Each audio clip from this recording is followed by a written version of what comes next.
आज राज्य मंत्रिमंडळाची बैठक 12 वाजता सह्याद्री अतिथीगृहात होणार बैठक। उपोषण सोडता जरांगे मुंबईहून छत्रपती संभाजीनगरला रवाना। रात्री उशिरा गॅलेक्सी रुग्णालयात दाखल। प्रकृती नाजूक असल्याने किमान 2 आठवडे आरामाचा डॉक्टरांचा सल्ला।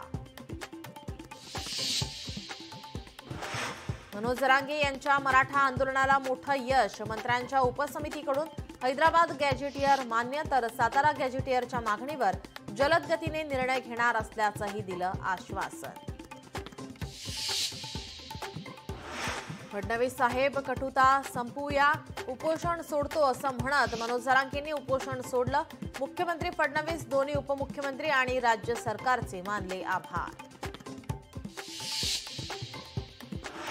आरक्षणासंदर्भातील बहुतांश मागण्या मान्य झाल्याने जरांगेंच्या डोळ्यात तरळले आनंदाश्रू। मराठा आंदोलकांसमोर जरांगे झाले भाऊक।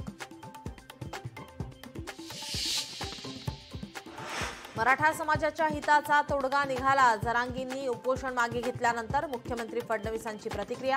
हैदराबाद गॅझेट लागू करण्याची आमची आधीपासूनच तयारी होती, फडणवीसांनी केलं स्पष्ट।